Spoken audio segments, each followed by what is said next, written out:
पन्नगे च सुरेन्द्रे च कौशिके पाद संस्पृशि निर्विशेष मनस्काय श्री वीरस्वामिने नमः। आर्हत वाङ्मय में कहा गया है, अदृणा दाना ओ बेरमणम,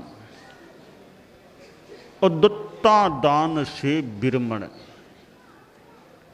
जैन धर्म में 18 पाप बतलाए गए हैं। उनमें तीसरा पाप है अदत्ता दान। थोड़ा सा क्लिष्ट शब्द है अदत्ता दान।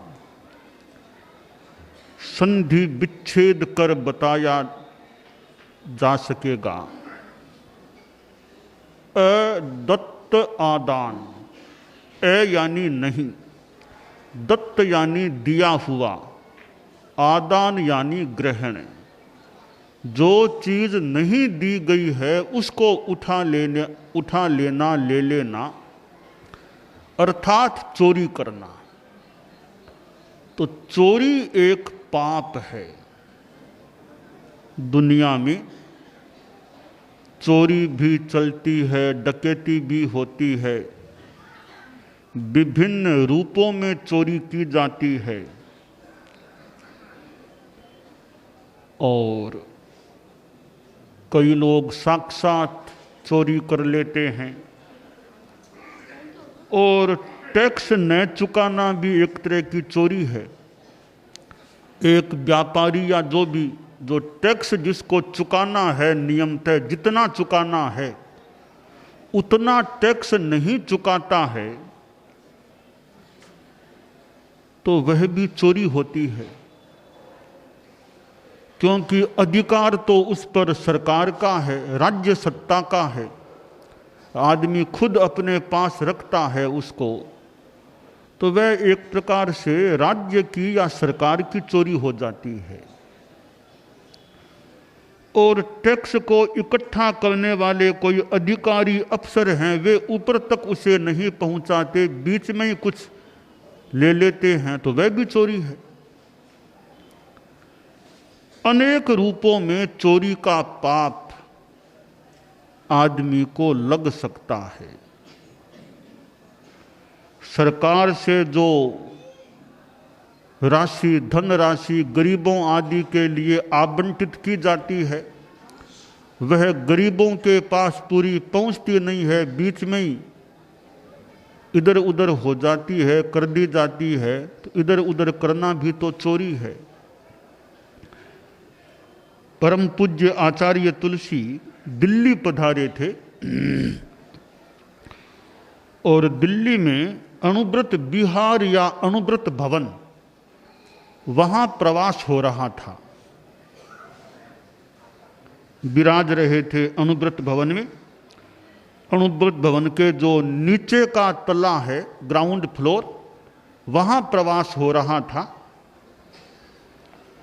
और तत्कालीन प्रधानमंत्री राजीव गांधी आचार्य प्रवर के पास आए। आचार्य श्री के साथ उनकी मीटिंग हुई, भेंटवार्ता हुई, जो भी। बातचीत के दौरान संभवतः गुरुदेव तुलसी ने फरमाया कि प्रधानमंत्री जी, आपकी सरकार गरीबों के लिए क्या करती है? तो राजीव गांधी जी ने कहा कि आचार्य श्री, गरीबों के लिए ध्यान तो दिया जा रहा है, पर एक कठिनाई है हमारे सामने। कठिनाई है भ्रष्टाचार की। हम गरीबों के लिए 1 रुपया देते हैं तो गरीबों के पास 15 पैसे ही पहुंचते हैं, और सारा पैसा फिर बीच में कहां जाता है? तो यह भी तो चोरी है। गरीबों के लिए जो राशि आवंटित करने का निर्णय हुआ है उसको कोई बीच में इधर उधर कर देता है तो वह भी तो चोरी हो जाती है। तो यह एक भ्रष्टाचार की कठिनाई है, समस्या है। परम पूज्य आचार्य महाप्रज्ञ जी एक बार दिल्ली में विराजमान थे। गुरुदेव तुलसी के महाप्रयाण के बाद की बात है, और अध्यात्म साधना केंद्र मेहरौली जो कहा जाता है अध्यात्म साधना केंद्र, वहां प्रवास हो रहा था। और आचार्य श्री वो उस हॉल में विराजमान थे। तो तत्कालीन राष्ट्रपति अब्दुल कलाम गुरुदेव के पास आए। संभवतः आचार्य श्री महाप्रज्ञ जी का जन्म दिवस था। जन्म दिवस के संदर्भ में मानो शुभकामना देने के लिए आए थे। बाद में आचार्य श्री कक्ष में अंदर पधारे। राष्ट्रपति जी बैठे। बैठने के बाद वे पहली बात उन्होंने यह रखी कि आचार्य श्री, भ्रष्टाचार की बड़ी समस्या है, नीचे से ऊपर तक भ्रष्टाचार का कीटाणु फैल गया है, इसका क्या इलाज हो सकता है, क्या समाधान हो सकता है।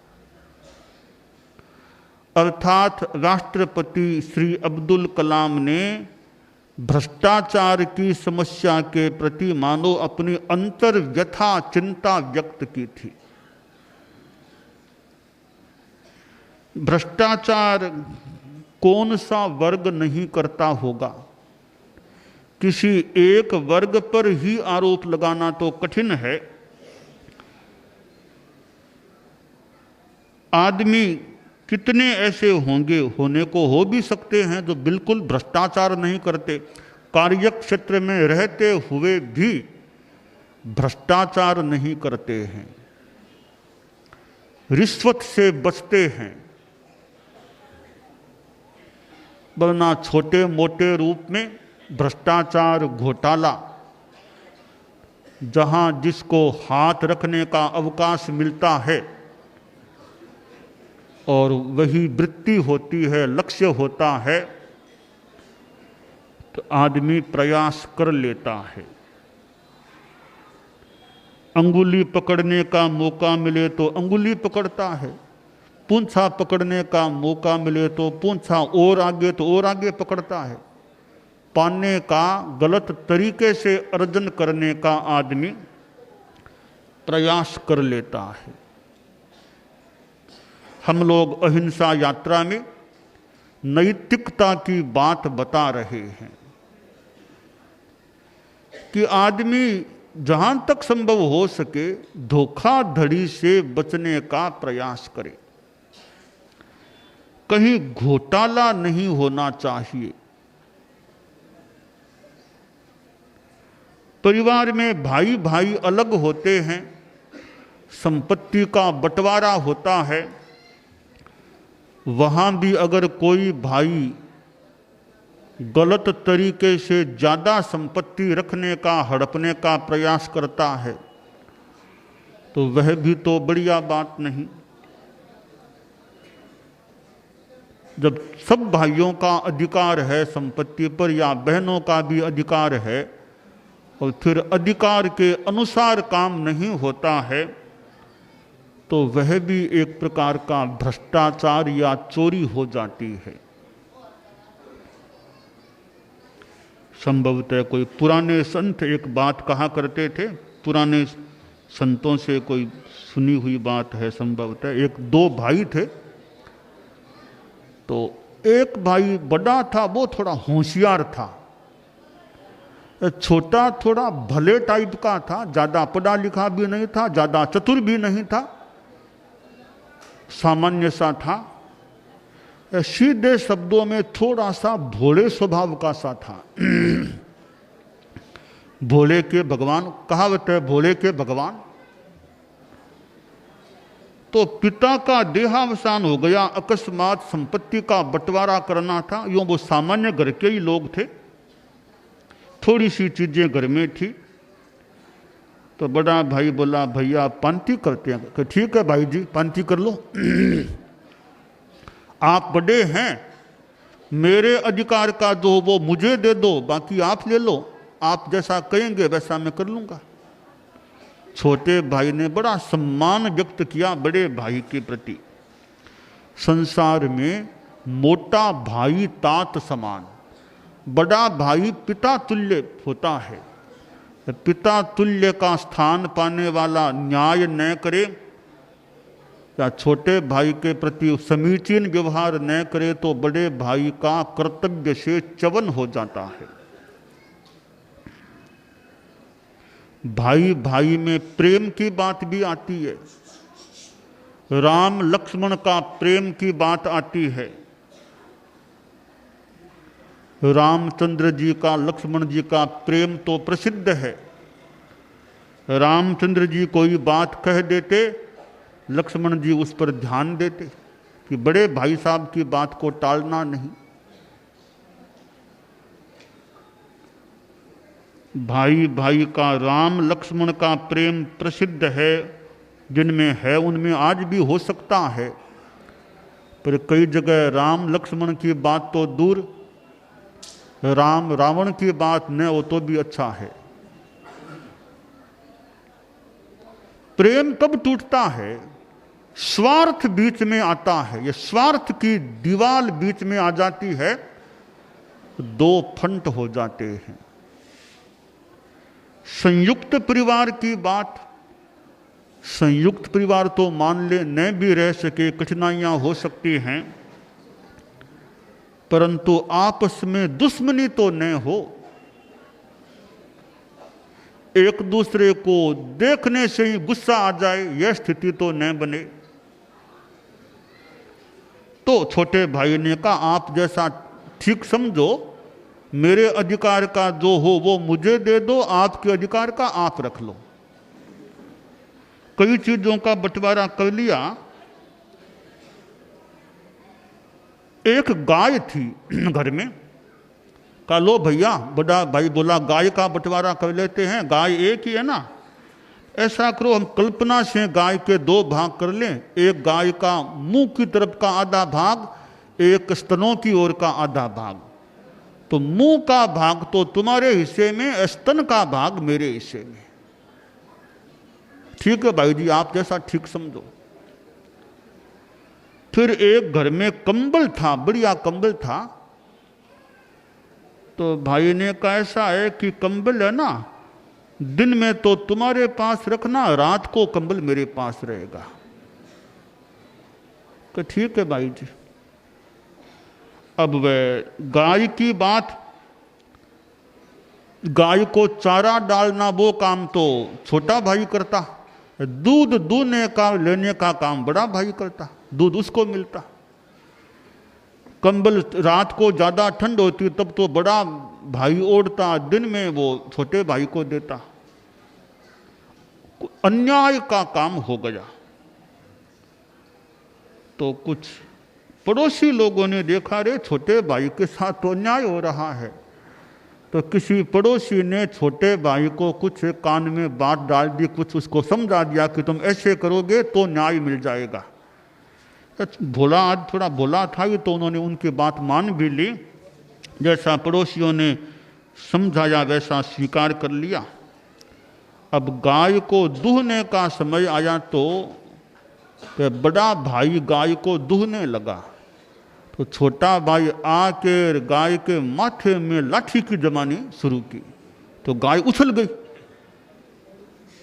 बड़ा भाई बोला, रे ऐसे क्या करते हो? कि भाई जी बोलो मत, अगला हिस्सा मेरी पांति में, बताऊं वैसा करूंगा मैं, अगला हिस्सा मेरी पांति में है।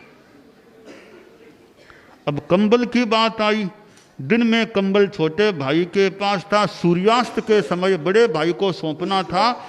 तो सूर्यास्त से 5 मिनट पहले छोटे भाई ने कंबल को पानी में डाल दिया। लो भाई जी संभालो कंबल। ये क्या किया? बस भाई जी बोलो मत, दिन में तो मेरा हिस्सा मैं चाहूं वैसा दिन में करूंगा, आपको क्या मतलब है। अब बड़े भाई ने सोचा, रे किसी ने पार्टी पढ़ा दी इसको। फिर बड़ा भाई बोला, भैया दोबारा पांति करते हैं, देखो ऐसे पांति कर लेते हैं, गाय है ना, एक दिन रात तुम्हारे पास, एक दिन रात मेरे पास, कंबल भी एक दिन रात पूरा तुम्हारे पास, एक दिन रात मेरे पास। अब पांति बिल्कुल ठीक हो गई। तो भाई भाई के बीच में स्वार्थ दीवाल के रूप में आ जाता है तो संबंध विच्छिन्न हो जाते हैं, प्रेम का धागा टूट जाता है। प्रेम का धागा न टूटे तब तक बढ़िया है, टूटने के बाद जोड़ना थोड़ा कठिन है, जुड़ भी जाए तो बीच में गांठ आ जाती है। तो परिवारों में यह समरसता की बात हो कि अन्याय किसी के साथ न हो, दूसरे का भला तो कोई न भी कर सके, कम से कम अन्याय तो दूसरे के साथ न हो, बुरा किसी का न हो, इतना प्रयास तो करना चाहिए। हमारे साधु साध्वियां हैं, उनको तो जीवन भर का सर्व अदत्ता दान का प्रत्याख्यान, हम सभी जो चारित्रात्माएं हैं जिंदगी भर के लिए सर्व अदत्ता दान का हमें त्याग है।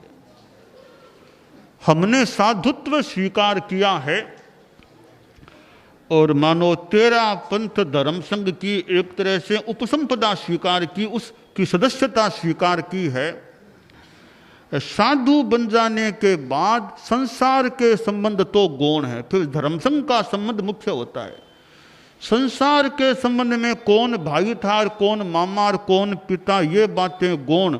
धर्म संघ में संघीय संबंध मुख्य होता है। संघीय संबंधों में सबसे मुख्य संबंध गुरु के साथ होता है।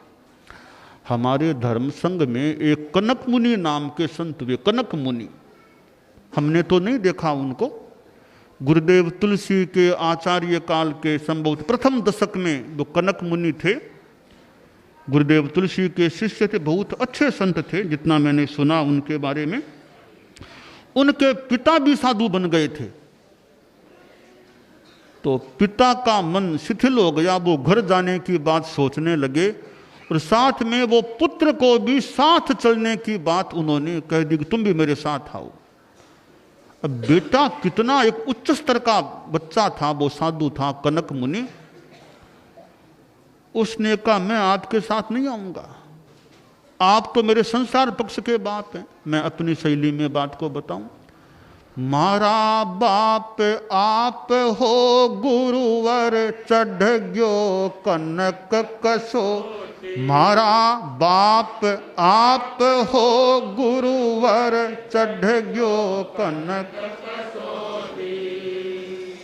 तो कनक मुनि ने क्या कहा, गुरुदेव तुलसी अब कन्हैया यानी वे संसार पक्षीय पिता महाराज, वो अब मेरे बाप ने, मेरे बाप तो आप हैं, आप गुरु आप हैं मेरे, मैं तो आपके भरोसे हूं, वे जाएं तो जाएं, मैं उनके साथ नहीं, मैं तो आपके पास रहूंगा। तो यह कितनी प्रामाणिकता भी, हमने संसार के संबंधों को गौण कर दिया। जब दीक्षा ले ली है फिर हमारा संघीय संबंध मुख्य हो जाता है। बाप जाए तो जाए, भाई जाए तो जाए, बेटा जाए तो जाए, हम उसके साथ क्यों जाएं? हमने जब संघ को अपना रिश्तेदार बना लिया है और अपना समर्पण संघ के प्रति जिंदगी भर के लिए दीक्षा हमने साधुत्व की स्वीकार की है, अब भाई जाए तो जाए, बाप जाए तो जाए, उसके साथ भाई और बेटा क्यों जाए?